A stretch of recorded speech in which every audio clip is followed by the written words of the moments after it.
नमस्कार, आप देख रहे हैं गांव जवान न्यूज। आजमगढ़ में आम आदमी पार्टी ने संतों के हो रहे अपमान और मरकड़िया घाट वाराणसी में तोड़ी गई मूर्तियों को लेकर महामहिम राज्यपाल के नाम डीएम आजमगढ़ को सौंपा ज्ञापन। देखिए एक खास रिपोर्ट।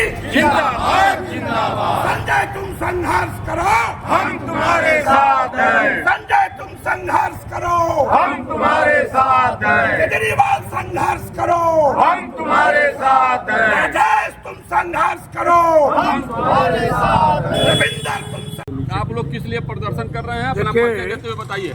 अभी आपने परिचय पूछा, मैं परिचय बता दूं। मेरा नाम वैसे करुणा निधान शरण है इस संत मार्ग में, और वैसे कृपा शंकर पाठक के नाम से लोग जानते हैं।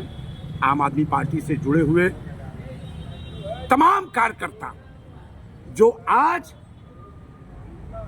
वाराणसी जनपद में माननीय प्रधानमंत्री के क्षेत्र में ही जिस तरह से मंदिरों को तोड़ा जा रहा है, भारतीय संस्कृति को जिस तरह से रौंदा जा रहा है, जिस तरीके से शंकराचार्य जैसे ऐसे महापुरुषों को रौंद करके, लाठीचार्ज करके तमाम उनके अनुयायियों को यातना दे करके परेशान किया जा रहा है, यह एक सरकार का निंदनीय कदम। ऐसे सरकार के निंदनीय कदम पर सरकार अगर यदि यह कहती है कि हम तो किसी चीज का निर्माण करते हैं, तो मैं अहिल्याबाई होलकर जी की भी याद आप लोगों को कराते हुए कहना चाहूंगा कि वास्तव में पौराणिक स्थलों का जो स्थल है वह सुनिश्चित होना चाहिए। आपका एक प्राचीन डिपार्टमेंट है जो पुरातत्व डिपार्टमेंट है, जो इस बात के लिए साक्षी है कि पुराने चीजों को वो सहेज के रखते हैं। पुराने चीज जो है आपके दर्शनीय स्थल हो जाते हैं। लेकिन जिस तरह से मणिकर्णिका घाट पर सती माता के कानों का वह बाली, जहां पर आने के बाद भगवान की कृपा से लोग जब वहां मरने के बाद वहां लाश जलाई जाती है, बताया जाता है कि लोग मुक्ति प्राप्त करते हैं, लेकिन उस स्थान को छत विछत कर दिया गया केवल किस लिए? केवल वाणिज्यिक लाभ प्राप्त करने की दृष्टि से वह इस प्रकार से बना देंगे कि ताकि वहां टिकट लगा देंगे, वहां लोगों से पैसा लेंगे।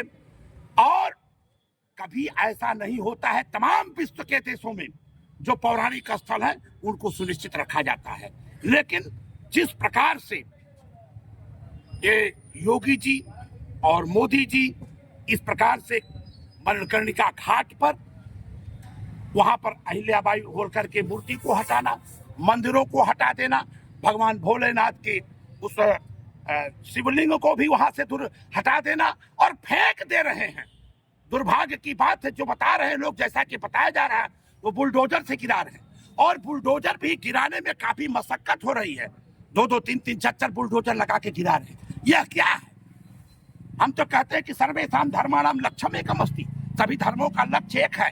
चाहे हिंदू हो, मुसलमान हो, सिख हो, ईसाई हो, सबके जो पौराणिक स्थल है सबको सुनिश्चित होना चाहिए। जो पौराणिक स्थल है वो ठीक से रहने चाहिए। यह कोई जरूरी नहीं कि आप ध्वस्तीकरण करके और हिंदू मुसलमान को लड़ा के राजनीति करने का जो काम कर रहे हैं, हिंदू समाज में जिस तरह से जहर घोलने का काम कर रहे हैं, ये बहुत अच्छी बात नहीं है। संत महात्माओं के साथ उत्पीड़न करके जिस तरीके से हमारे नंद जी महाराज जो हमारे शंकराचार्य जी हैं, उनके साथ आपने दुर्व्यवहार किया। ऐसे तमाम संतों के साथ, अयोध्या में संतों के साथ हो आप लोगों ने उत्पीड़न किया। काशी में भी तमाम ऐसे संत हैं जो मंडी बनाए जाने के नाम पर तमाम लोगों को आपने प्रताड़ित किया। ये उचित नहीं है। ये सरकार के स्वास्थ्य के लिए कतई उचित नहीं है और जनता इसको देख रही है। मैं आम जनमानस से ये महामहिम राज्यपाल को भेजे जा रहे ज्ञापन के आधार पर आम जनता से भी कहना चाहता हूँ कि जो धर्म की रक्षा नहीं कर पा रहा है और उसके आड़ में अगर रोटी सेकने का काम कर रहा है, तो इसको विचार करने की आवश्यकता है। ये रोजी रोटी तो दे ही नहीं पा रहे हैं, केवल धर्म के नाम पर सबको केवल लड़ाने का काम कर रहे हैं। यही बहुत बड़े दुर्भाग्य का कारण इस सरकार के लिए होगा। और दूसरी बात मैं कहना चाहूंगा, जिन लोगों ने इसके खिलाफ बोल दिया, सरकार के खिलाफ बोल दिया, उनके ऊपर FIR। सरकार के खिलाफ अगर समाचार छाप दिया, उस प्रेस के खिलाफ कार्रवाई। अरे क्या बना दिया हो आपने? क्या बना दिया? ये तो अंग्रेजों की हुकूमत से भी कहीं ज्यादा आपकी तानाशाही चल रही है, और यह तानाशाही भारत की जनता कतई बर्दाश्त नहीं करेगी।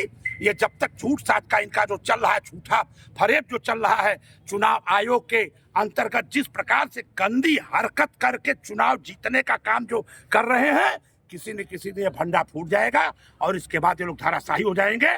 स्थिति इतनी भयंकर होगी जिसको ये संभाल नहीं पाएंगे।